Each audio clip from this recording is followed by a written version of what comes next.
నమస్తే welcome to special focus. చెప్పకుండా కొడితే దాన్ని దొంగ దెబ్బ అంటారు. అదే చెప్పి కొడితే అది దమ్మంటే. కానీ అందులో కూడా చిన్న ట్విస్ట్, సస్పెన్స్. ఎప్పుడు ఎక్కడ ఎలా అనేది శత్రువుకు తెలియదు. ఒక్కటి మాత్రం క్లారిటీ, గ్యారంటీ. పహల్గాం దాడికి ప్రతీకార చర్య ఊహించని రేంజ్లో ఉండబోతోంది. ఇది పాకిస్తాన్కు బాగా తెలుసు. అందుకే వెన్నులో వణుకుతో కంటి మీద కునుకు వేయడం మానేసింది. ప్రధాని మోదీ వరుస భేటీలతో పాక్కు ఓ పక్క తడిచిపోతోంది, మరో పక్క అయోమయం అలుముకుంటోంది. ఏ క్షణాన్నైనా అటాక్ ఉండొచ్చని మాత్రం బాగా అర్థమైంది. కానీ తిరిగి ప్రతిఘటించడం ఎలా అనేది ఆ దేశానికి పెద్ద ప్రశ్న. ఇది అర్థం కాక జుట్టు పీక్కుంటోంది పాక్.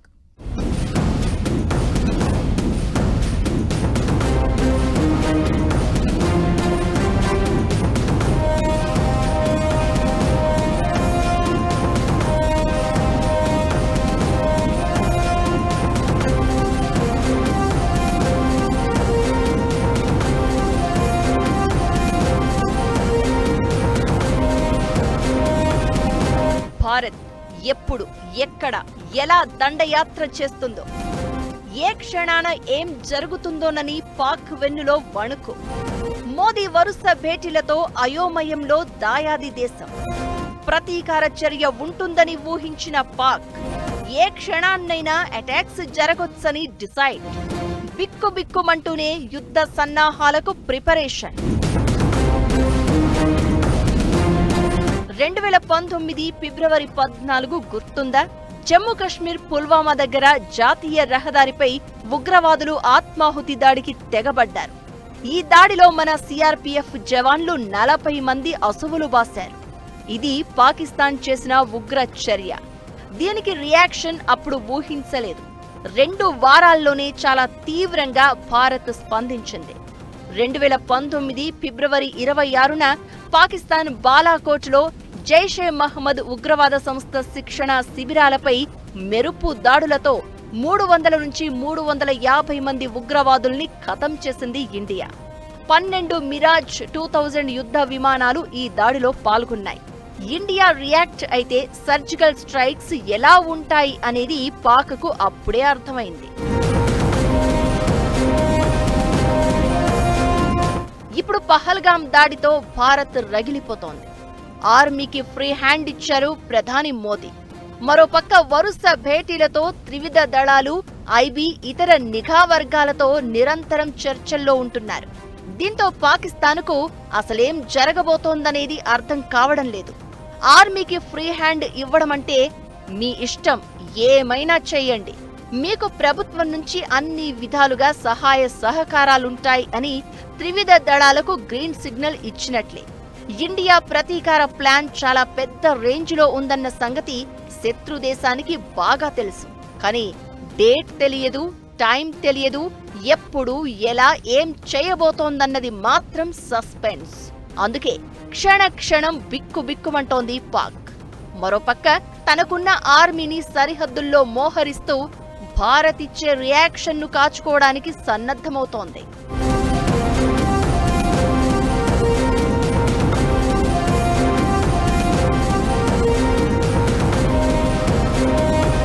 మోదీ ఇలా వరుస భేటీలు పెట్టడంతోనే పాక్కు ఇక నిద్ర పట్టడం లేదు.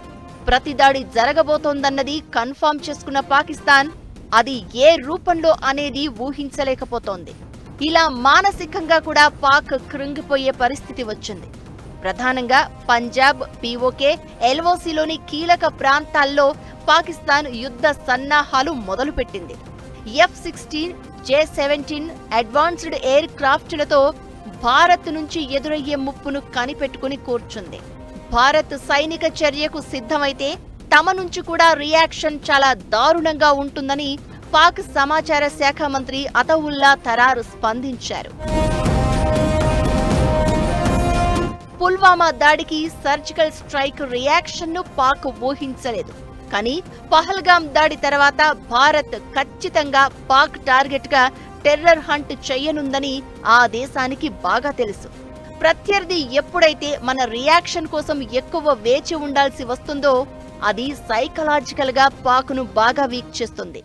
అలాంటి సమయంలో దెబ్బ కొట్టే ఛాన్స్ తక్కువగా ఉంటుందనేది రక్షణ రంగ నిపుణులు చెబుతున్నమాట. కానీ perfect plan, operation execution, strategical defence ఇలా అన్ని విధాలుగా ఇండియన్ ఆర్మీ సిద్ధమవుతోంది.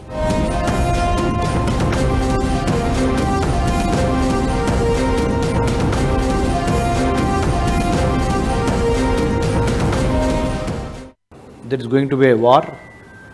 ముఖ్యంగా క్యాబినెట్ కమిటీ ఆన్ సెక్యూరిటీ, భారత జాతీయ భద్రత గురించి ఒక సమీక్షా సమావేశం జరిగింది. ప్రధానమంత్రి మోడీ గారు అండ్ నేషనల్ సెక్యూరిటీ అడ్వైజర్ గారు and many others that we can see, army, navy, air force chief, combined defence staff. So టెర్రరిజాన్ని ఎట్టి పరిస్థితుల్లో సహించేది లేదు. పాక్ ఆక్రమిత కాశ్మీర్లో ఉన్న ఉగ్రవాద సంస్థలతో పాటు ముఖ్యంగా all the important vital installations ఎక్కడైతే fundamental terror elements are ruling the roost, India is determined as a country, as a nation, one agenda and one jhanda. That is the mantra now. Pak భూభాగంలోకి భారత ఆర్మీ వెళ్లడం, దాడులకు తెగబడడం అయితే ఖాయంగానే కనపడుతోంది. కానీ ఎప్పుడు, ఎక్కడ, ఎలా అనేది మాత్రం అంతు చిక్కడం లేదు. దీంతో పాకిస్తాన్కు బుర్రలో నరాలు చిట్లిపోతున్నాయి. ఏం చేస్తారోనన్న టెన్షన్తో పిచ్చెక్కిపోతోంది. తమ దగ్గరున్న న్యూక్లియర్ వెపన్స్ ను టెస్ట్ చేసుకునే ఏర్పాట్లలో పాక్ ఉందని అంటున్నారు. పీఓకే సహా కీలక ప్రాంతాల్లో భారత్ దాడులకు దిగితే అడ్డుకోవడానికే రెడీ అవుతోంది. భారత్ వెనకడుగు వెయ్యదని పాక్కు తెలుసు. అప్పుడు తమ దగ్గరున్న ప్రమాదకర ఆయుధాలను బయటకు తీసి ప్రయోగించి భారత్ను కట్టడి చేయొచ్చన్న ప్లాన్లో దాయాది దేశం ఉన్నట్లు తెలుస్తోంది.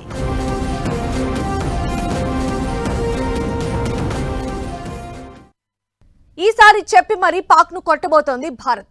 దెబ్బ కొడతానని తెలుసు, చాలా గట్టిగా కొడతాడని తెలుసు. కానీ ఎప్పుడు కొడతాడో తెలియదు, ఎక్కడ కొడతారో తెలియదు.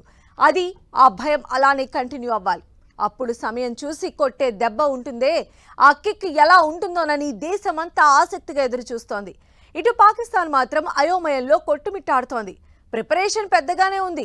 సో ఇండియా తమను ఊహించని చావు దెబ్బ కొట్టడం మాత్రం ఖాయమని అంచనా వేస్తోంది పాక్. తామేం తక్కువ కాదని ఆర్మీని సన్నద్ధం చేసుకుంటోంది. అందితే జుట్టు, అందకపోతే కాళ్లు, ఇది పాకిస్తాన్ ఎప్పుడూ చేసేది. ఉగ్రవాదులను రెండు చంకల్లో వెనక వీపుపైన ఎక్కించుకుని దేశమంతా ఊరేగించుకుని తిరిగే దేశం. తాము చాలా అమాయకులమని, ఉగ్ర బాధితులమని మొసలి కన్నీరు కారుస్తుంది.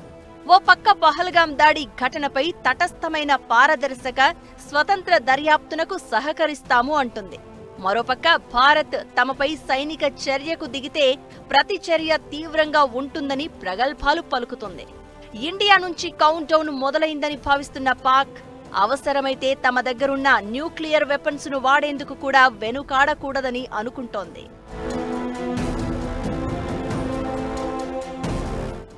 పాకిస్తాన్కు మన దేశంలో కోవర్టులు, ఇన్ఫార్మర్లు చాలా మందే ఉన్నారు.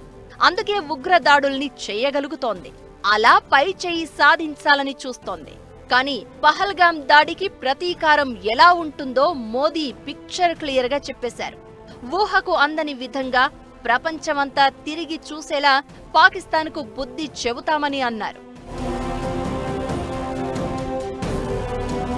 మోదీ తీవ్ర హెచ్చరికలు, ఢిల్లీ పరిణామాలను నిశితంగా గమనిస్తున్న పాకిస్తాన్ తన సైనిక దళాలకు సెలవుల్ని రద్దు చేసింది. భారత సరిహద్దు వెంబడి బలగాలను భారీగానే మోహరిస్తోంది. పీఓకేలోని స్కార్దు, పెన్సీ, స్వాత్ వైమానిక స్థావరాలను యాక్టివేట్ చేసింది. ఫైటర్ జెట్లను దక్షిణాది స్థావరాల నుంచి ఉత్తరాన ఉన్న లాహోర్, రావల్పిండి సమీపంలోని స్థావరాలకు తరలించింది. పాకిస్తాన్ రైల్వే స్టేషన్లు సైన్యం నియంత్రణలోకి వెళ్లాయి. అన్ని రైల్వే స్టేషన్లలో సైనిక డెస్కులు ఏర్పాటు చేశారు. ట్యాంకులు, భారీ ఆయుధాలు, సైనిక సామగ్రిని రవాణా చేసేందుకు రైల్వే లాజిస్టిక్స్ ను అందుబాటులోకి తెచ్చారు. అణ్వాయుధాలను ఉపయోగించే అవకాశముందని సూచించారు పాక్ రక్షణ మంత్రి ఖవాజా ముహమ్మద్ ఆసిఫ్.